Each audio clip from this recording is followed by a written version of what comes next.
Tumechaguliwa na Mungu na tumefanywa kuwa hai katika siku ya leo. Mungu ametupenda kwa upendo wa pekee na anatazamia kuwekeza nguvu zake katika maisha yetu ili tuweze kulitimiza kusudi lake kupitia maisha yetu. Hakika sisi ni uzao wa kifalme, watu wa miliki ya Mungu, waliochaguliwa tuwe warithi wa ahadi za Mungu katika kuyatimiza yale yote ambayo aliyakusudia tangu tulipozaliwa na kuja hapa duniani. Na asubuhi ya leo ni wakati wa kumkabidhi Mungu maisha yetu katika hatua zote tunazoziendea, tukiamini ya kuwa sisi ni wale wanaotegemezwa na Bwana. Sisi ni wale wanaosaidiwa na Bwana. Sisi ni wale tunaotegemea baraka za Mungu na si nguvu zetu wenyewe. Sisi ni wale tunaoamini ulinzi wa kimungu na hatuamini tahadhari za dunia au tahadhari zetu wenyewe. Sisi ni wale tunaotegemea hekima ya kimungu katika kufanya maamuzi yetu siku ya leo na si maarifa tulionayo. Sisi tunaamini Mungu ni chanzo chetu. Sisi tunaamini katika Mungu kuna uzima wetu. Sisi tunaamini katika Mungu kuna amani yetu. Sisi tunaamini katika Mungu kuna uwezo wetu. Sisi tunaamini katika Mungu kuna haki yetu. Sisi tunaamini katika Mungu kuna ulinzi wetu. Tunaamini katika Mungu ndiko kuna utukufu wetu. Sawasawa na neno la Bwana katika kitabu cha Zaburi sura ya 121 mstari wa 7 hadi wa 8. Bwana atakulinda na mabaya yote. Atakulinda maisha yako. Bwana atakulinda uingiapo na utokapo, sasa na hata milele. Na anaendelea kuzungumza nasi asubuhi ya leo katika ile Zaburi ya 32 mstari wa 8. Nitakufundisha, nitakuongoza na kukuonyesha njia inayofaa kuiendea. Nitakushauri na jicho langu litakutazama. Na huu ndio ujasiri tulio nao tena siku ya leo. Inua sauti kwa Bwana, msifu Mungu kwa uweza wake. Msifu Mungu asubuhi ya leo, msifu Mungu. Tangaza fadhili zake, tangaza ukuu wake katika maisha yako.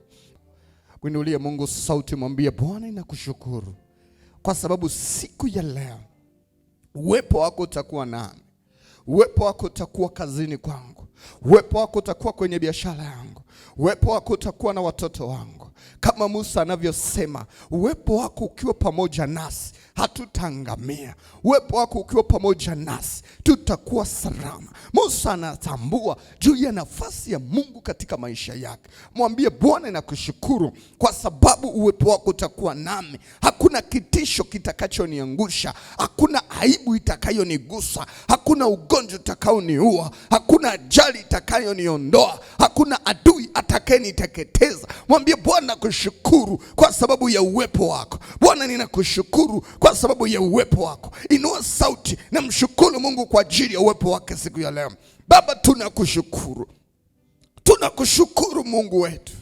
Tunakushukuru Kristo ambaye kwa ajili yetu ulizaliwa na ukaishi katika maisha ya dhiki, na ukaishi katika kutukanwa, na ukaishi katika mateso, na ukafa kifo cha aibu, na ukafa kwa ajili yetu, na ukafa kwa ajili ya dhambi zetu, na ukafa kwa ajili ya huzuni zetu, na ukafa kwa ajili ya taabu zetu. Yote ukayabeba katika msalaba wako. Hata yale yaliyotustahili kwa sababu ya familia tunazozaliwa ukayabeba we mwenyewe. Hata yale yaliyotustahili kwa sababu ya matendo yetu na tabia uliyaweka katika msalaba wako. Bwana, tunakushukuru kwa kile ulichokifanya kwa ajili yetu, ambacho kinadhihirika hata siku ya leo. Kama ulivyosema utalikumbuka agano la Ibrahimu miaka yote, ndivyo ulivyolikumbuka agano hili la msalaba wako. Bwana, tunakushukuru maana haki yako inaongea juu yetu siku ya leo. Inaongea juu yetu tunapoenda kazini, inaongea juu yetu tunapoenda kwenye biashara, inaongea juu yetu kwa ajili ya watoto wetu, inaongea juu yetu kwa ajili ya wazazi wetu. Haki yako ya uzima inaongea, haki yako ya usalama inaongea, haki yako ya kufanikiwa inaongea, haki yako ya maendeleo inaongea. Asante Mfalme kwa sababu ya kazi ya msalaba inayokuwa harisi kwetu. Tulitakiwa tupate ajali, lakini ulipigwa ili tuwe salama. Tulitakiwa tufe siku ya leo, lakini ulikufa ili sisi tuwe hai. Tulitakiwa tuangamizwe na maadui zetu, tudharauliwe, tukataliwe, lakini yote uliyamaliza pale msalabani.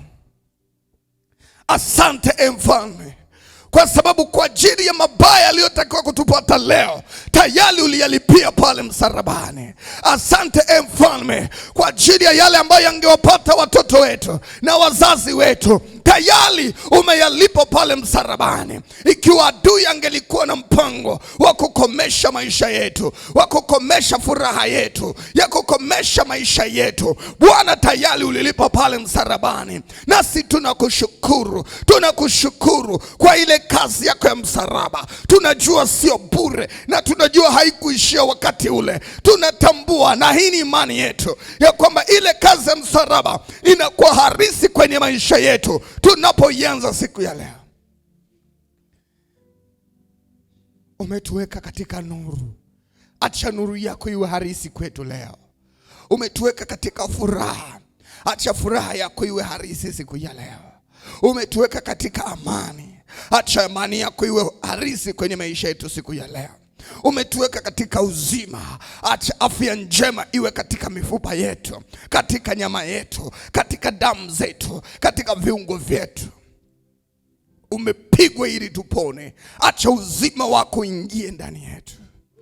Umeonewa ili tupate nafasi, acha kusudi lako litimie sasa. Ulitemewa mate ili tuwe watu wa kuheshimiwa, acha nafasi zetu zidhihirike kwetu.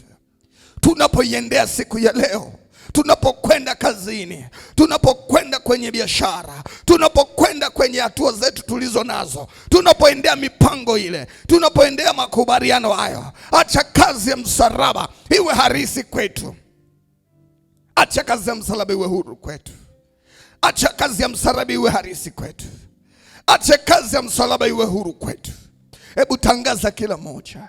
Tangaza kila mmoja, mwambie Bwana kushukuru kwa sababu ya kupigwa kwako watoto wangu wanapona magonjwa yao.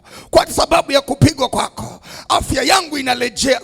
Asante kwa ajili ya kile ulichokifanya pale msalabani, kwa ajili ya uzima wangu, kwa ajili ya uzima wangu, kwa ajili ya uzima kwenye ndoa, kwa ajili ya uzima kazini kwangu, kwa ajili ya uzima wa kibiashara.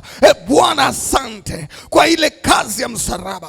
Inua sauti tu, wewe kidi tu, mwambie Bwana, tayari ulishalipa. Ulilipa gharama kwa ajili ya siku yangu ya leo. Ulilipa gharama kwa ajili ya amani yangu siku ya leo. Ulilipa gharama kwa ajili ya uzima wangu siku ya leo. Ulilipa gharama kwa ajili ya ushindi wangu siku ya leo. Ulilipa gharama kwa ajili ya matokeo sahihi kwenye maisha yangu. Asante Mfalme kwa sababu ulilipa gharama, na kwa sababu hii maisha yangu ni kwa ajili yako, ni kwa ajili yako. Kawaida za ulimwengu hazina nguvu ndani yangu. Kawaida za dunia hazina nguvu ndani yangu. Kawaida za kichawi hazina nguvu juu yangu.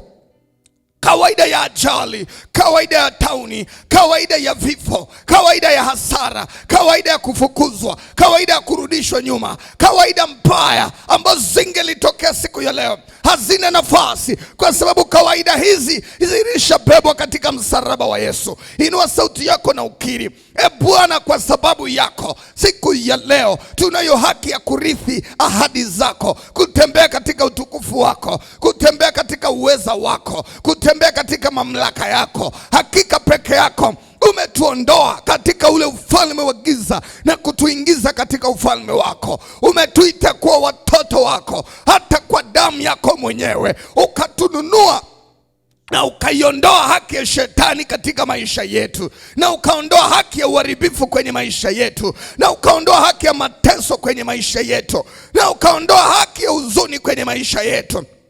Yote ukayagongomelea pale msalabani. Mabaya yaliyotakiwa tupate ukayaweka katika msalaba wako. Huzuni zilizotakiwa zitupate ukaziweka kwenye msalaba wako, kama ilivyoandikwa, ilivyokuwa wakati wa Musa kule jangwani. Watu waliong'atwa na nyoka wa moto walipomtazama nyoka wa shaba, nao walikuwa wazima. Imekuwa sasa mwana wa Adamu ameangikwa juu ya mti, ili kila anayemtazama apate uzima wake. Nasi tunakutazama Bwana siku ya leo kwa ajili yetu Bwana. Kumbuka rehema zako kwa ajili yetu Bwana. Kumbuka upendo wako kwa ajili yetu Bwana. Kumbuka agano lako kwa ajili yetu Bwana. Kumbuka agano lako la uzima, agano lako la amani, agano lako la ushindi, agano lako la kustawi, agano lako la maendeleo, agano lako la mabadiliko, agano lako la kustawi.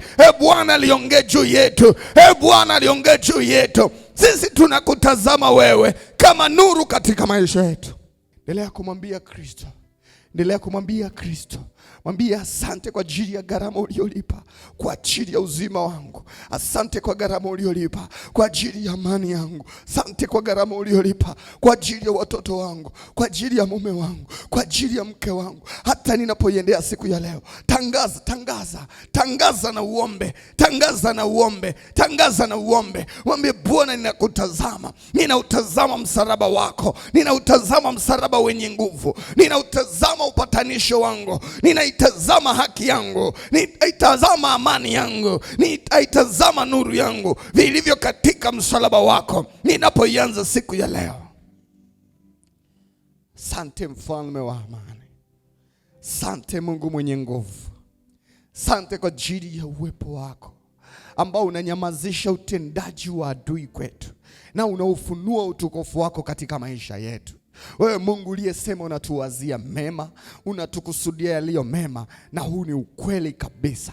Tunaposimama mbele zako siku ya leo, na haya ni maombi yetu, acha rehema zako ziongee juu yetu, rehema zako ziongee kwa ajili ya wapendwa wetu, rehema zako ziongee kwa ajili ya kazi za mikono yetu, kule kote tunakoelekea, kote tunakokwenda. Mfalme wa wafalme, tulinde, ututunze na utuokoe na hatari zote. Tunaadhimisha jina lako lilokuu, tunaadhimisha uaminifu wako, tunaadhimisha rehema zako zilizo mpya kila siku tunapoianza siku ya leo, katika jina la Yesu. Waraka wa pili wa Petro sura ya 1 mstari wa 19 anasema, nasi tunalo neno la kinabii lililo imara zaidi, ambalo tukilitazama twafanya vema kama nyota ng'aayo gizani hata wakati wa mapambazuko. Tunapoianza siku ya leo, hebu tangaza habari njema kwenye maisha yako. Unapoianza siku ya leo, tangaza habari njema kazini kwako, kwenye biashara yako, kwa watoto wako, kwa mume wako, kwa wazazi wako. Ayubu pia anatusisitiza, anasema, je, uliamuru asubuhi wakati wa mapambazuko? Unaamuru nini kitokee kwenye maisha yako siku ya leo? Ikiwa kuna mahali adui anaweza kawa na kunenea mabaya, ananena mabaya juu ya watoto wako, wakati mwingine umeona kupitia ndoto, ananena mabaya juu ya afya yako, anakwambia lazima ufe, anakupandia magonjwa kila siku, unaota ndoto za kulishwa vitu vya ajabu, adui anakwambia kila siku ninapanda mabaya ndani yako. Ziko nabii nyingi ambazo unatabiliwa na watenda mabaya. Shetani ameinua watu. Mungu akitaka kukubariki anapitia watu. Shetani akitaka kukulaani anatumia watu. So asubuhi ya leo, simama kama mwana wa Mungu kutangaza habari njema, kutangaza matokeo mazuri, kutangaza faida, kutangaza ukuu wa Mungu katika eneo lolote ulilopo. Nataka uelewe kile ambacho Paulo anazungumza katika Waefeso sura ile ya 1 mstari wa 3. Anasema nasi tumebarikiwa kwa baraka zote za rohoni katika ulimwengu wa roho ndani yake Kristo Yesu. Paulo anazungumza, anasema kile tunachokifanya kwenye madhabahu ya Bwana kina nguvu sana kuliko kile kinachofanywa kwenye madhabahu ya Shetani. Ikiwa unaweza kubariki asubuhi ya leo, kile unachokitamka kina nguvu zaidi ya maneno mabaya hata yaliyotamkwa kwa miaka mingi kwa ajili ya watoto wako, kwa ajili ya wazazi wako, kwa ajili ya ndugu zako, kwa ajili ya eneo lako la kazi. Kuna watu waliowahi kutamka juu ya hilo eneo la kazi ya kuwa utadumaa, hautafika popote, hautaendelea, hautafanikiwa. Asubuhi yako ya leo unaweza ukatangaza kushinda, kutawala, kumiliki. Unaweza ukatangazia watoto wako wanapoenda shuleni, wengine wanaenda kazini. Unaweza kumtangazia mume wako anapotoka kwenda kwenye biashara. Ikiwa aliwahi kutamkiwa maneno mabaya na mama yake mdogo na shangazi yake na bibi yake na watu walio adui wa familia yake, neno lako lina nguvu kufuta yale maneno mabaya. Nena mambo mema juu yake. Mtamkie mema anapoenda kwenye biashara, mtamkie mema anapoenda kazini, mtamkie mema anapoenda kufanya kazi, mtamkie mema katika hatua alizo nazo. Anapoenda kuingia makubaliano na kampuni, anapoenda kuingia makubaliano popote, wewe mtamkie mema. Mwambie ninakubariki utastawi, ninakubariki utaendelea, ninakubariki utapokea, ninakubariki utastawi na kuongezeka. Tamka maneno ya baraka juu ya siku yako ya leo. Inua sauti yako na uombe kila moja. Omba kwa imani, omba kwa imani, omba kwa imani, omba kwa imani. Usitulie, usikae, simama. Wakati wa kubariki ni wakati muhimu sana. Ninakubariki katika jina la Yesu. Uwe mtu usiyenyamazishwa na adui. Uwe mtu usiyezuiliwa na kazi za Shetani. Uwe mtu usiyekatazwa na kazi za Shetani. Pokea baraka za Mungu katika kila unachokifanya. Utakuwa mkuu juu ya wanaokuchukia. Utakuwa bora zaidi ya wale wanaokupinga. Utastawi mahali palipo na ukame. Utaendelea mahali ambapo kuna vizuizi. Mahali wengine wameshindwa kuendelea. Mahali wengine wameshindwa kufanikiwa. Mahali wengine wameshindwa kuwa salama, wewe na unafanikiwa katika jina la Yesu. Hiyo ndoa ambayo kila anayeolewa huwa anakufa, huwa anaachika. Asubuhi ya leo ninakubariki kwa ajili ya utukufu wa Bwana. Pokea nuru ya Kristo. Pokea nuru ya Kristo. Pokea nuru ya Kristo. Pokea nuru ya Kristo. Mahali pote ambapo kuna giza, wengine hushindwa kupenya, pokea nuru ya Kristo, wewe upate kupenya.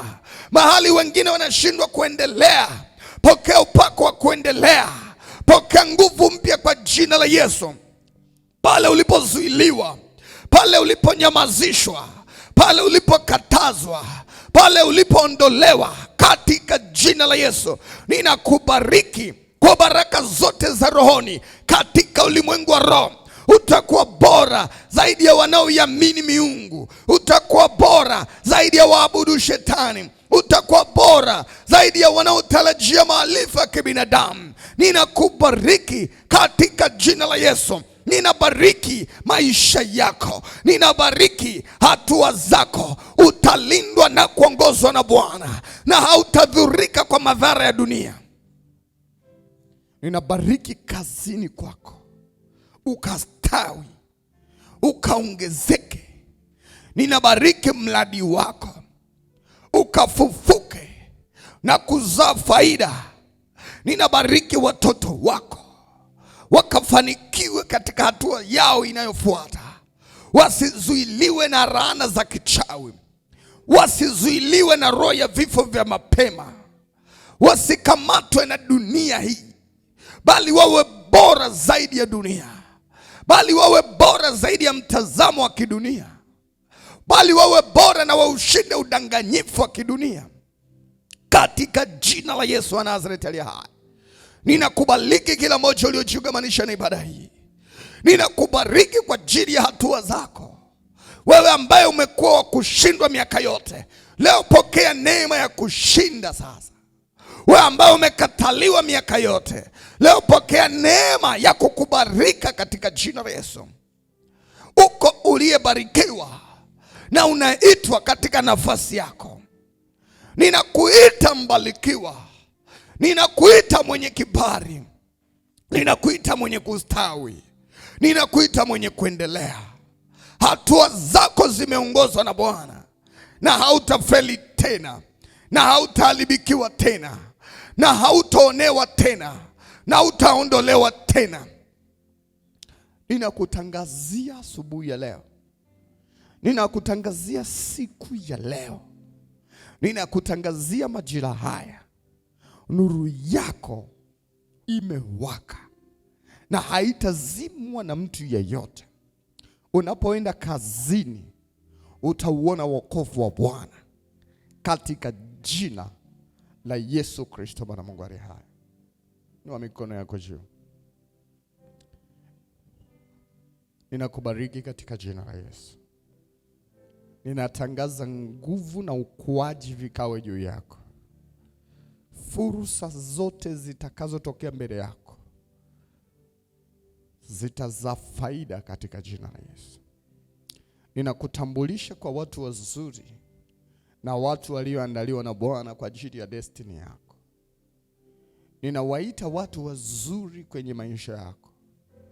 Kokote utakapokuwepo, utakutana na watu wazuri.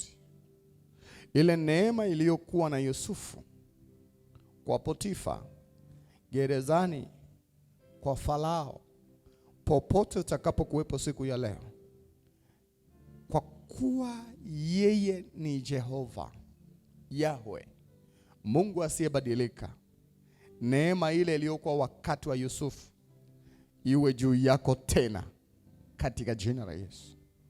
Ambaye mwanadamu ameona amekuweka eneo lisilo sahihi kukukomoa, acha liwe ni daraja lako la kwenda hatua inayofuata. Ambaye umewekwa mahali ili uumie, acha liwe ni daraja lako. Popote ulipowekwa, popote ulipopelekwa, chochote utakachokifanya siku ya leo kitakuwa ni daraja. Nasema kitakuwa ni daraja. Nasema kitakuwa ni daraja. Leo itakuwa ni daraja. Uovu uliokuwa umekusudiwa juu yako unageuzwa. Kama Yusufu anavyosema, mliniwazia mabaya lakini Mungu aliniwazia mema. Mungu anawaza mema juu yako. Mungu anawaza mema juu ya watoto wako. Mungu anawaza mema juu ya mume wako. Mungu anawaza mema juu ya wazazi wako. Pokea utukufu wa Mungu utakaogeuza aibu yako kuwa heshima.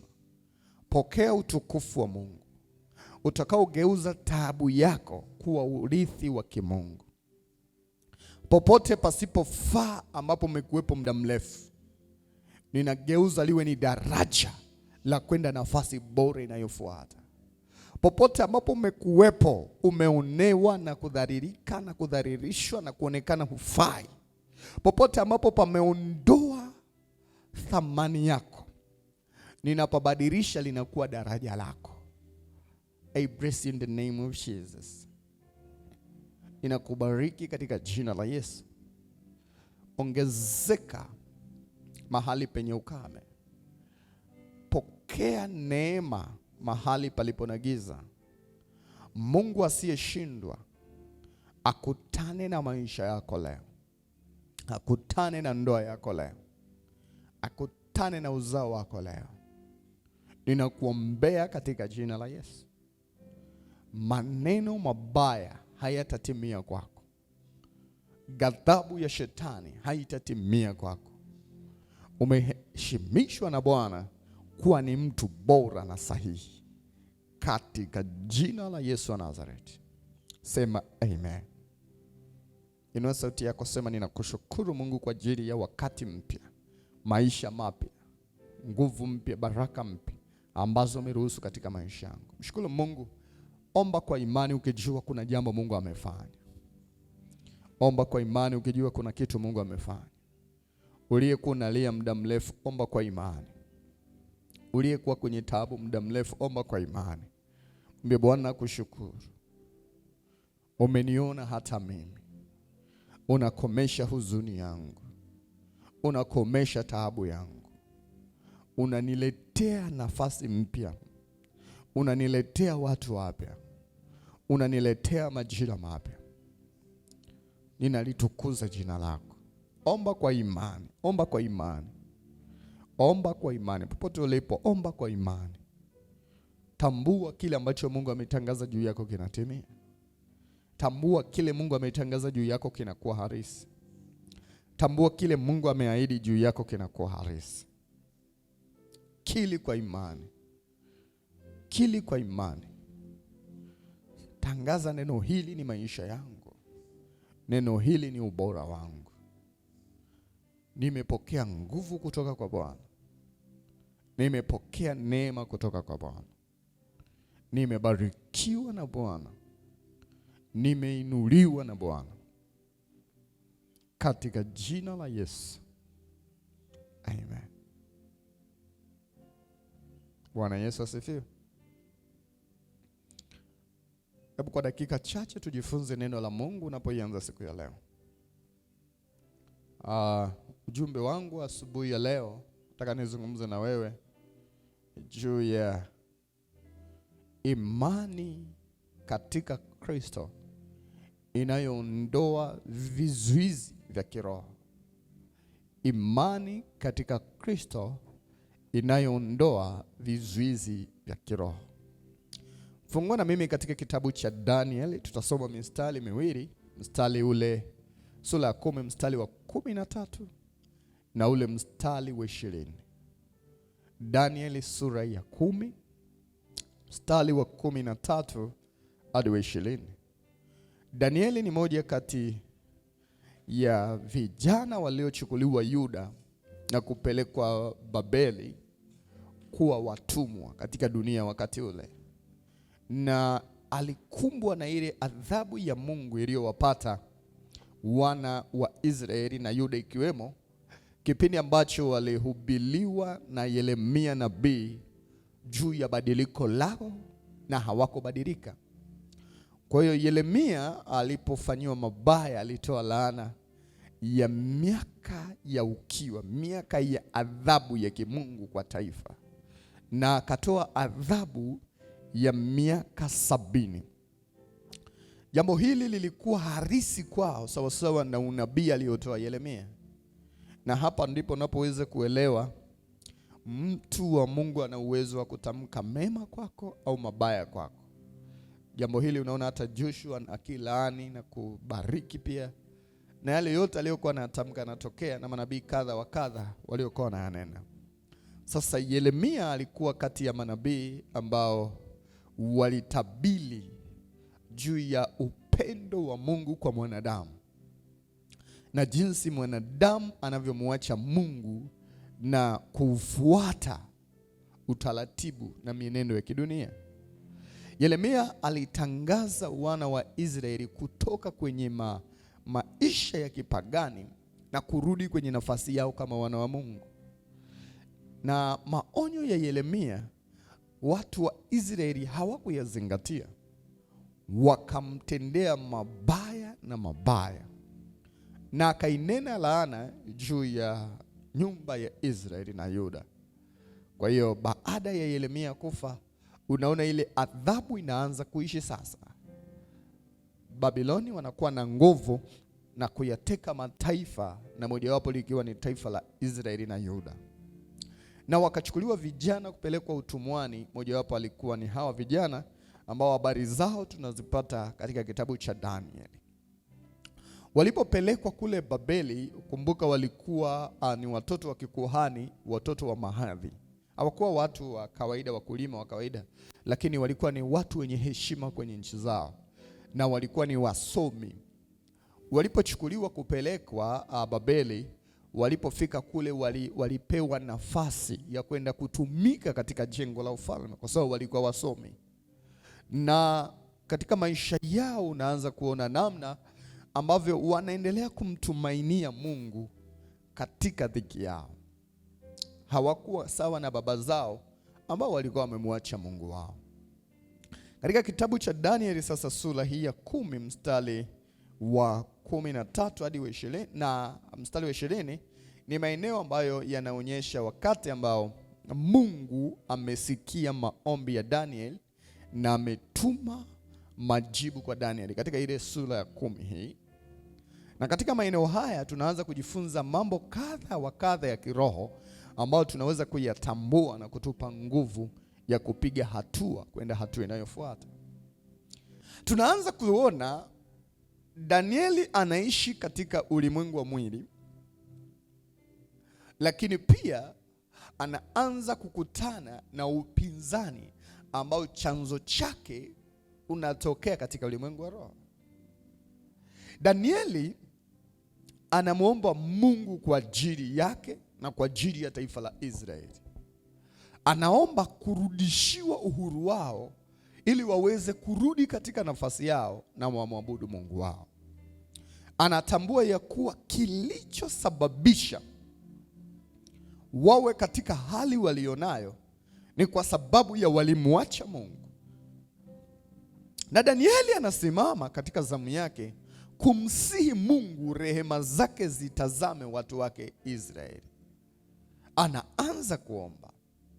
Na maombi ya Danieli yanaleta matokeo ambayo yanabadilisha historia ya wana wa Israeli wakati huo. Lakini wakati matokeo haya yanakaribia kuja, unaanza kuona nini kilikuwepo katika ulimwengu wa roho. Katika ule mstari wa 13 tumeona kitu cha ajabu. Anasema yule malaika aliyekuja kuleta majibu ya Danieli kutoka kwa Mungu juu ya uhuru wao. Sikiliza. Danieli alipokuwa naomba, Mungu alituma formula ya namna gani Danieli na watu wanaweza kutoka utumwani kwenda katika nchi yao. Ndiyo maana ya majibu. Yaani Mungu huwa ni Mungu wa ufunuo, huwa anafunua. Anakuja kukuambia, umekuwa kwenye vita ya ndoa. Nini kinaweza kukusababisha kukomesha hii vita? Nini kinaweza kusababisha kukomesha haya mateso ya kibiashara? Nini kinaweza kikakomesha hizi taabu? Nini kinaweza kukomesha haya? Sasa Danieli wakati anaomba, Mungu anamtuma malaika kuja kumpa siri, yani namna gani anaweza akawa huru, namna gani anaweza akawa salama, namna gani taifa linaweza likatoka utumwani kwenda katika nchi yao tena. Wakati malaika anakuja kuleta majibu kwa Danieli, anakuja kuleta ufunuo kwa Danieli, Biblia inasema kitu cha ajabu. Kuna mkuu wa ufalme wa Uajemi anamzuia. Narudia, kuna mkuu wa ufalme wa Uajemi anamzuia. Nini Biblia inazungumza? Ina maana huu ufalme upo, lakini kuna aliyeweka, sio mfalme wa Uajemi. Hapana, nataka uelewe vizuri hapa. Anasema mkuu wa Uajemi, ina maana kuna mkuu mahali fulani.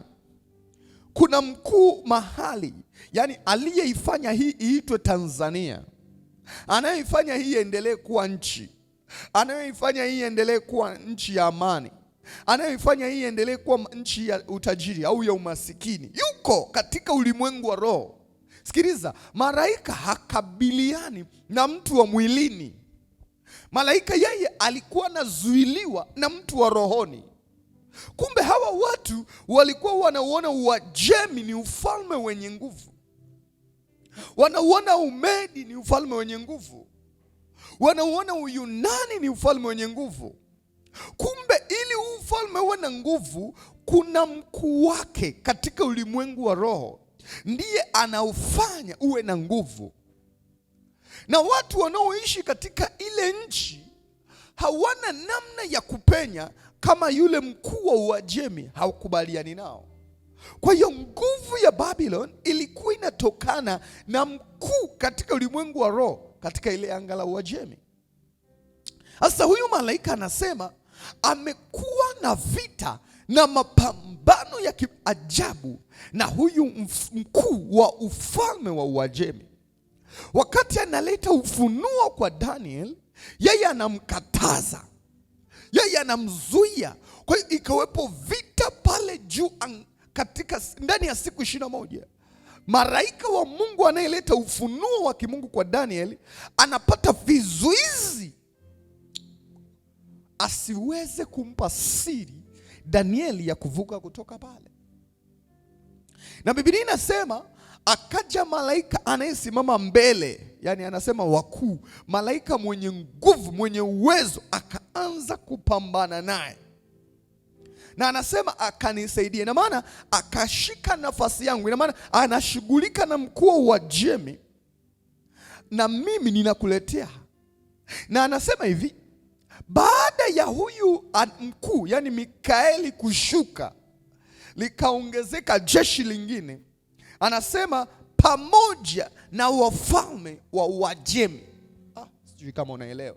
Yani katika ulimwengu wa roho sio tu alikuwepo mkuu wa Uajemi, lakini pia walikuwepo na wafalme wa Uajemi katika ulimwengu wa roho. Yani kuna watu ni wafalme katika ulimwengu wa mwili, kuna watu ni wafalme katika ulimwengu wa roho.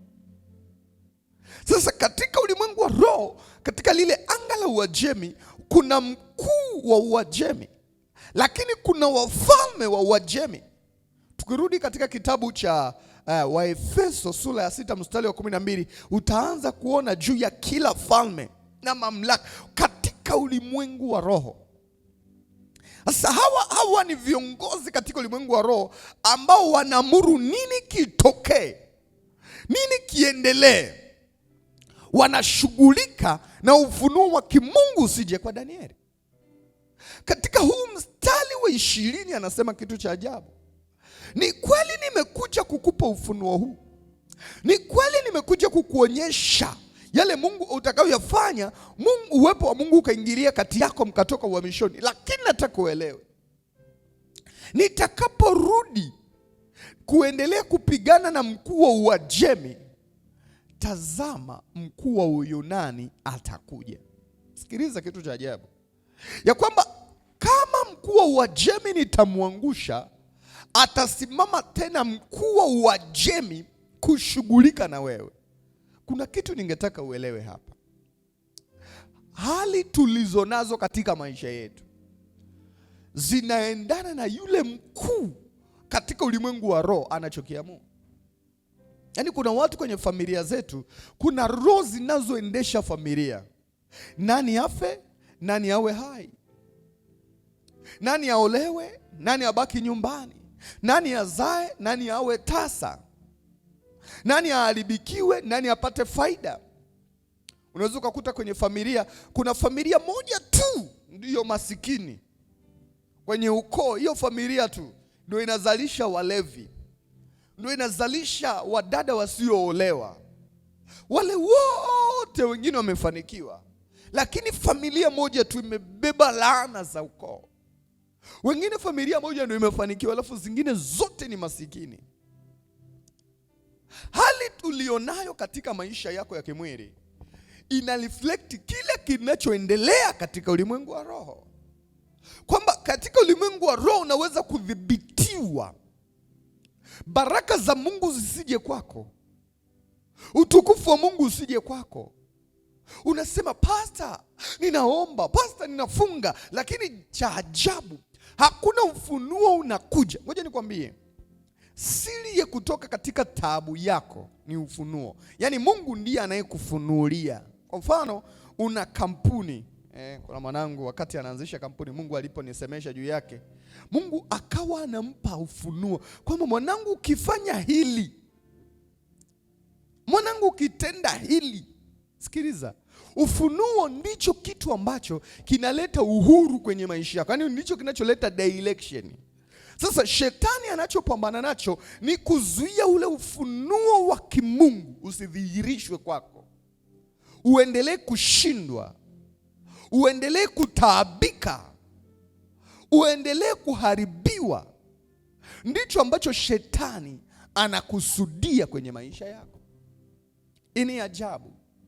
Danieli anaona amekuwa mtumwa. Danieli anaona amepitia mateso na majaribu kadha wa kadha. Kumbe ni kwa sababu wale wanaowamiliki kuna roho wanayo inayowafanya wawe bora, inayowafanya wawe na nguvu. Kumbuka wana wa Israeli wametenda dhambi. Kwa mwenye nguvu ambaye ni Mungu wao kaondoka kwao, na anapoondoka kwao wanaanza kumilikiwa na watu wenye mungu mwingine katika dunia. Kwa hiyo Uajemi lilikuwa ni eneo lenye miungu fulani, mungu fulani katika ulimwengu wa roho. Yule Mungu ndiye anayefanya Uajemi kuwa na nguvu. Wana wa Israeli wamempoteza Mungu wao aliyekuwa anawapa nguvu. Nataka uelewe vizuri hapa. Yaani kinachosababisha uwe na nguvu ni nafasi ya Mungu katika maisha yako.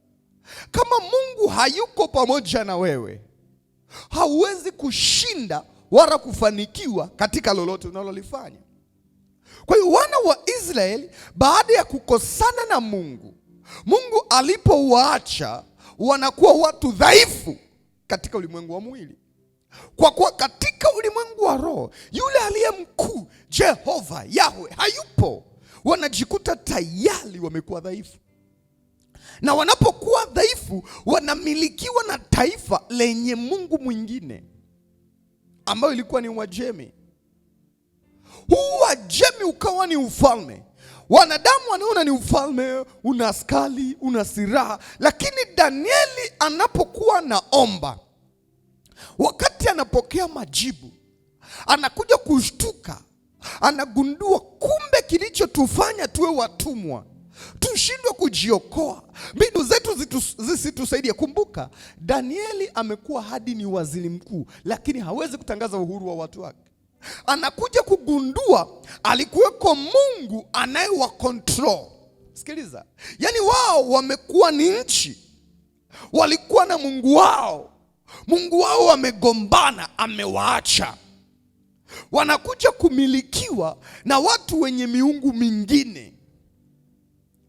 Na wakati Danieli anapomuomba Mungu, Danieli anapomtafuta Bwana, kuna kitu kinatokea cha ajabu.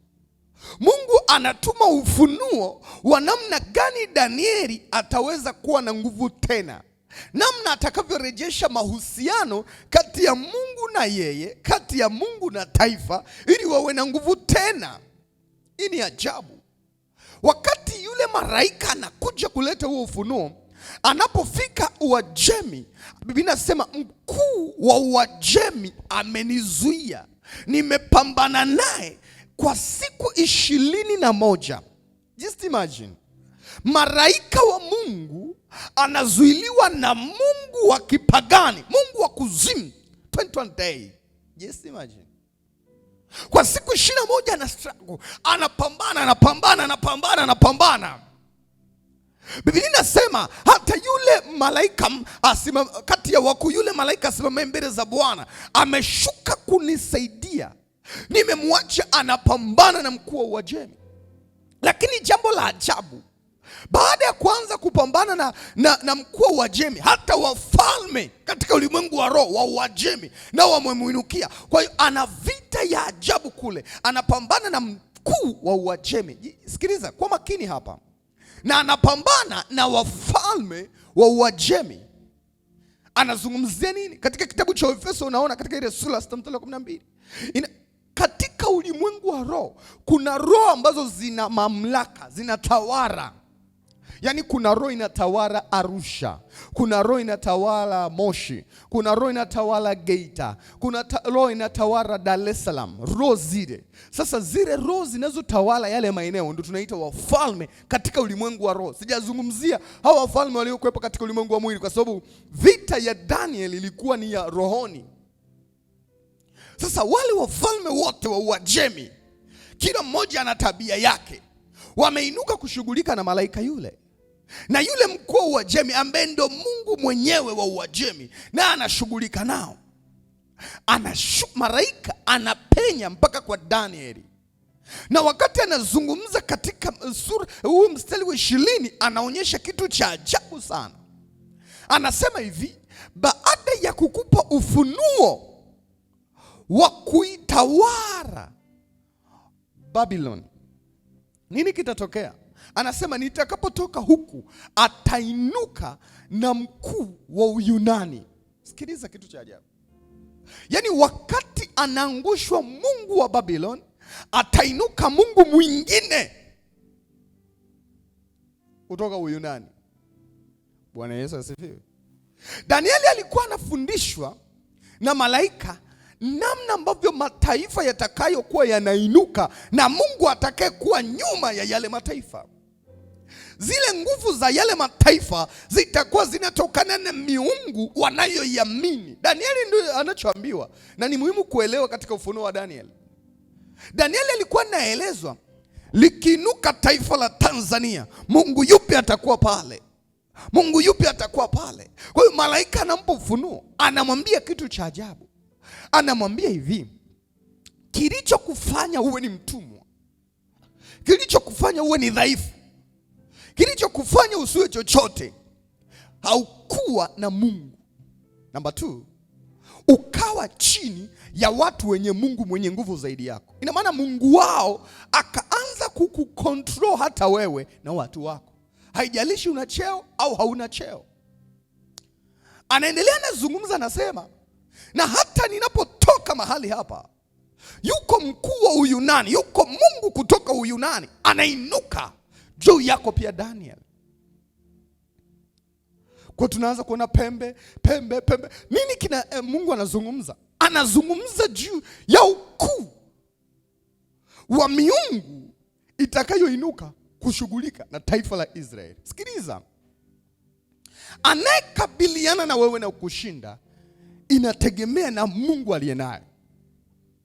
Madhara mengi tulionayo kwenye maisha yetu ni kwa sababu ya kutokuwa na mahusiano na Mungu katika maisha yetu. So suddenly tunajikuta watu wenye miungu wanaweza kututawala, wanaweza kutumiliki. Hebu jaribu kufikiria, kazini kwako bosi ni shoga.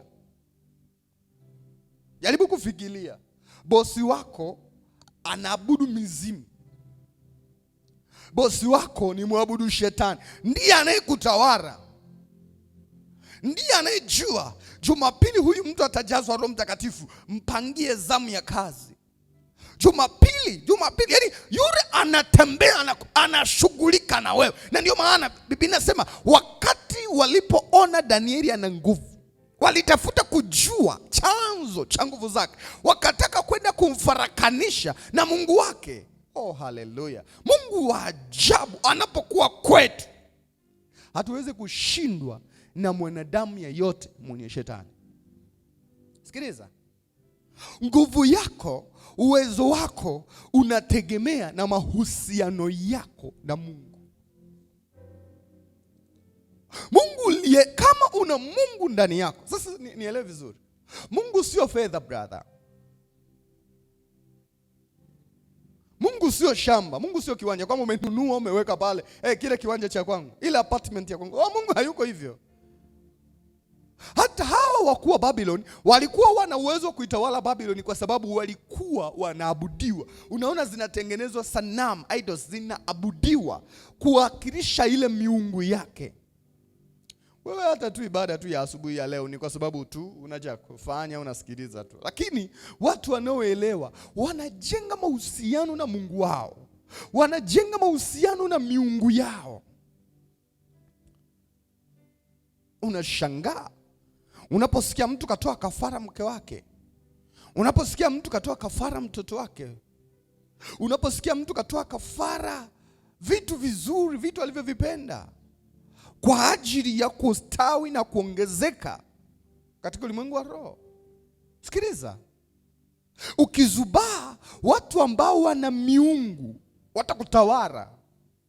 ukizubaa watu ambao wana shetani watakutawala. Ndicho kilichotokea katika kipindi hiki cha Danieli. Walipomuudhi Yeremia akalaani, Mungu akasikiliza maneno ya Yeremia, Mungu akakaa pembeni. Piganeni. Wanaanza kujikuta wanakuwa watumwa wa mataifa. Na ndio maana kuna watu wengi tuliookoka, lakini tunaongozwa, tunatawaliwa, tunamilikiwa na watu wanaomwabudu shetani. Hii ni ajabu, na ni lazima tukubali kubadilika hapa. Katika kitabu cha Isaya sura ya 9 mstari wa 6 anasema hivi: maana kwa ajili yetu mtoto amezaliwa, tumepewa mtoto mwanamume, na uweza wa kifalme utakuwa mabegani pake, naye ataitwa jina lake Mshauri wa Ajabu, Mungu mwenye nguvu, Baba wa milele, Mfalme wa amani. Sikiliza, kumbuka Danieli ametabiri juu ya wafalme watakaotokea. Na katika ile sanamu ambayo anaiona Danieli, nitakuja kufundisha kwa habari hii zaidi, anaona ile sanamu namna itakavyokuwa inainuka, na malaika anampa tafsiri. Lakini mwisho anakuja kuona kuna pembe ndogo itakayoinuka ambayo itaangusha hizi falme zote. Nini Danieli alikuwa anaona? Anaona wakati unakuja ambapo atainuka mkuu atakaye kuwa na uwezo wa kudestroy mkuu yeyote katika ulimwengu wa roho. Na ni Yesu Kristo. Kwamba Yesu anapokuwa Bwana na Mwokozi wa maisha yako, kinachotokea unakuwa na nguvu, unakuwa na uwezo, unakuwa na mamlaka zaidi ya mwanadamu yeyote anayemtumikia shetani. Bwana Yesu asifiwe. Kwamba kuna kitu cha kipekee nataka uelewe vizuri, ya kuwa kuna wafalme watainuka. Daniel anaonyeshwa kabisa, mmekuwa hapa kwa sababu ya mkuu wa Uajemi, sawa, na mtaendelea kuwa utumwani kwa sababu ya mkuu wa Uyunani, sawa. Lakini atakapokuja Mesia ambaye yeye ndiye atakuwa mkuu wa watu wa Mungu, ninyi hamtakuwa chini ya control ya nguvu za giza. Prophet Isaya anaona kitu cha ajabu.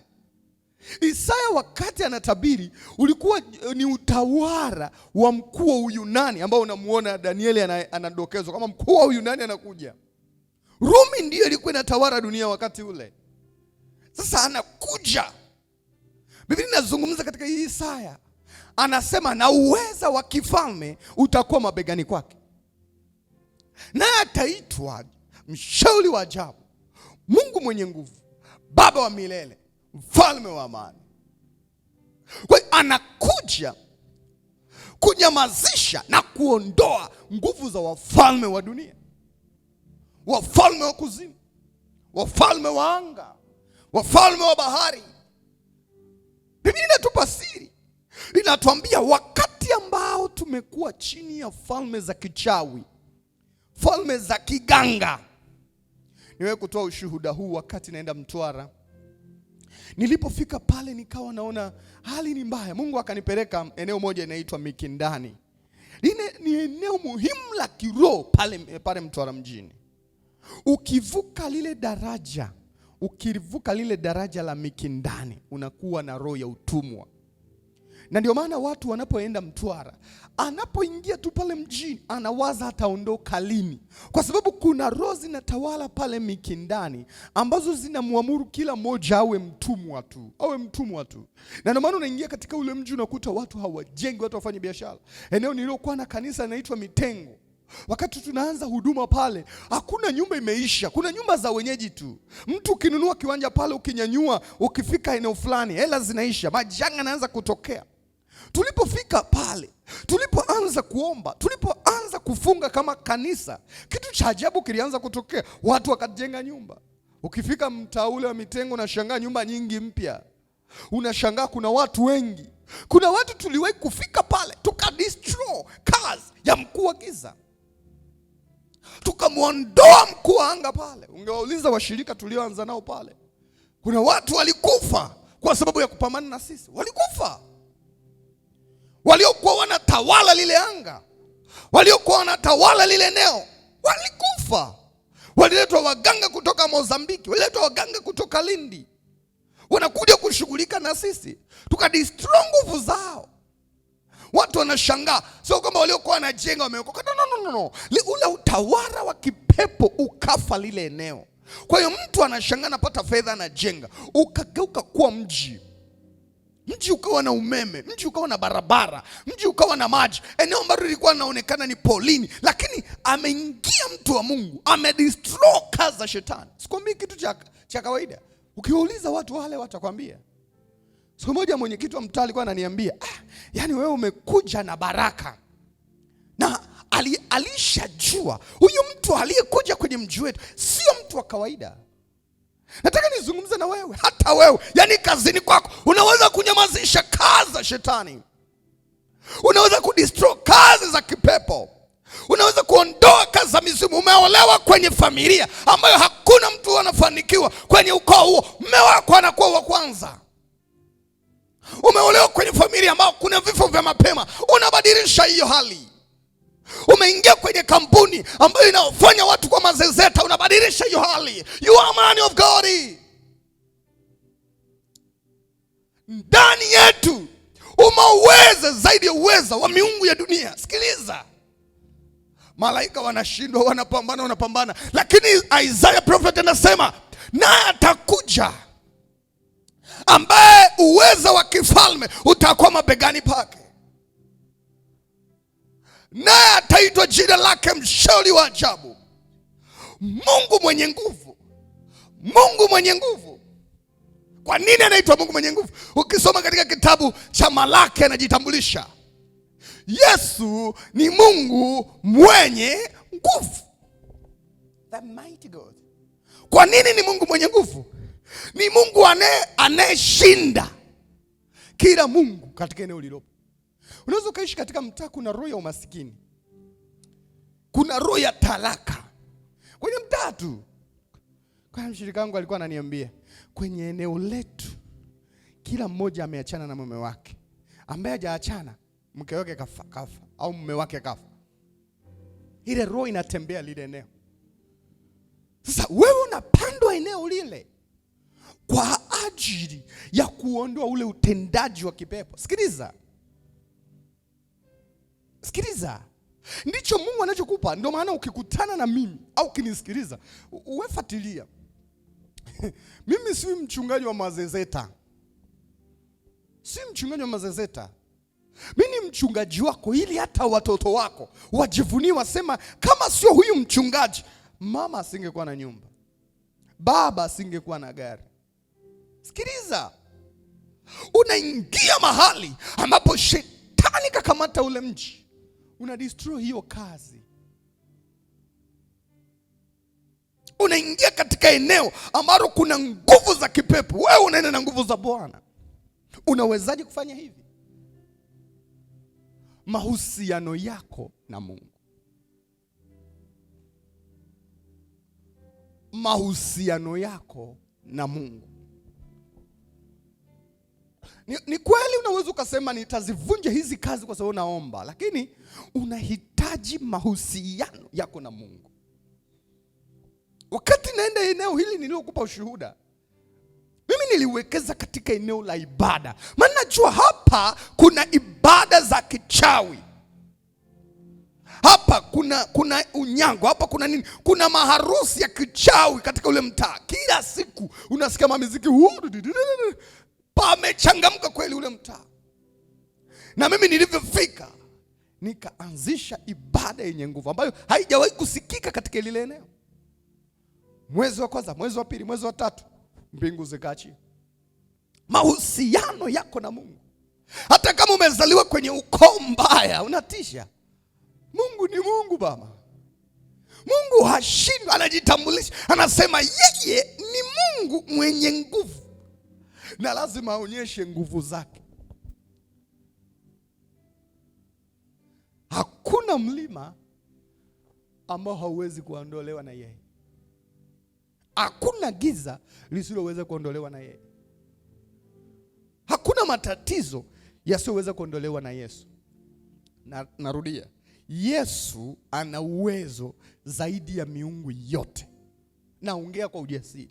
Hata kama wewe unanitazama sasa hivi ni mchawi, testi ndio utaelewa Yesu niliye naye na miungu yako. Huwezi nifananisha na baba paroko wako. Toka hapa. Sikiliza. Kinachokufanya uwe na nguvu ni mahusiano yako na Mungu. Hawana wa Yuda walipoachana na Mungu, wakawa chini ya miungu. Kwa hiyo unaweza ukaona kazini kwako mnateseka, ni kwa sababu mahusiano yako na Mungu. Kwa Mungu anavyorudi nyuma. Unajua kuna ni kama unapokuwa kwenye ndoa, wewe ni mwanamke au mwanaume. Mwenzi wako anapokukela, yani akikukela. Unajua kuna mume ana maudhi, anatongoza hadi mabinti wa kazi, anafanya vitu. Yaani unamchoka mpaka unasema Mungu, ngoja nivumilie. Kwa hiyo anaondoka moyoni kabisa, sio mume au sio mgani. Yaani ameshaondoka, lakini sasa ili jamii nione na tabia mbaya sitaachana naye. Biblia inasema katika kitabu cha Mathayo, Yusufu akaadhimia atamwacha kwa siri watu wasijue. Kwa kuna watu kwenye ndoa zenu mmeachana kwa siri. Sasa na Mungu kuna watu mko hivi, yani mmeishaachana muda mrefu. Watakutawara. Usijaribu kujiona mwenye nguvu kama huna mahusiano na Mungu. Hakuna tangazo la Mungu limepita tumeachana, lakini matendo yako yanaweza kawakilisha mmeachana na Mungu. Daniel anafundishwa kitu hiki. Nataka kesho niendelee kuzungumza katika eneo hili mpaka uwe na uelewa wa kipekee katika maeneo haya. Nikukaribisha asubuhi ya leo kujenga mahusiano yako na Mungu. Na ikiwa iko tayari, inua sauti yako. Sema, Bwana Yesu, uliyelipa gharama kwa ajili yangu na kunitoa kwenye nguvu za giza kwa kunisamehe dhambi yangu. Nimerudi na kuishi katika uovu ule. Tazama taabu iko juu yangu. Nimekuwa kama wana wa Israeli uliowatoa Misri kwa mkono ulio hodari. Lakini tena wakajikuta wako chini ya wafalme wengine kuwa watumwa, wakati ulishakomesha utumwa wao pale mwanzo. Hata mimi ni mtu niliyeokolewa na wewe, lakini tabia zangu zimenirudisha kwenye mateso ya zamani. Ninaomba rehema zako ziongee, unitakase na unipe maisha mapya.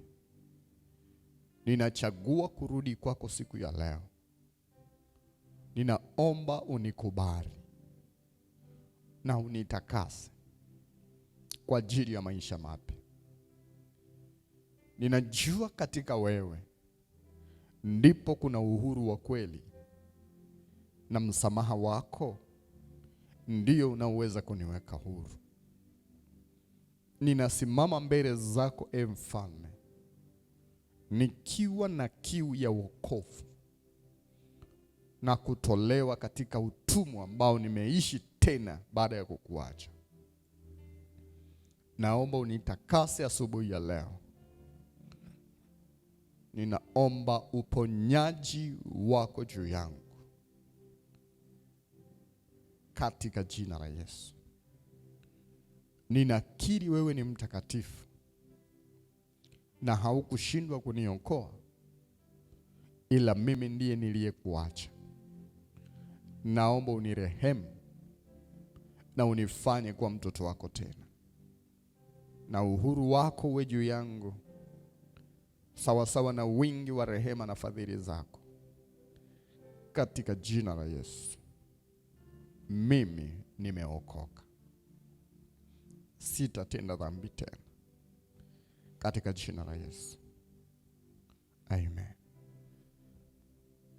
Jitahidi kuishinda dhambi yako, yaishi maisha matakatifu. Na leo ni siku nzuri ambayo utafunga masaa 12. Usile chakula leo Mwambie Mungu, ninaomba urejesho wa neema yako juu yangu. Yawe ni maombi yako leo, mchana unapopata nafasi, na jioni baada ya kutoka kazini. Tutakutana mahali hapa asubuhi siku ya kesho kuendelea kupata ufunuo wa kipekee katika eneo hili. Mungu akubariki na kukupa neema ya ajabu. Shika sadaka yako kwa Bwana. Hii ni sadaka ambayo watoto wako tunakutolea Mungu. Upendo wetu kwako, imani yetu kwako. Bwana, watoto wako wanapoianza siku ya leo, wanaonyesha upendo wao kwako, wakitarajia nguvu zako juu ya maisha yao. Uwabariki, uwainue na uwaponye sawa sawa na neno lako, kwa jina la Yesu. Amen. Mungu akubariki na akuinue na akujaze na kukuongoza siku ya leo. Pokea siku ya baraka katika jina la Yesu. Morning glory in Jesus name.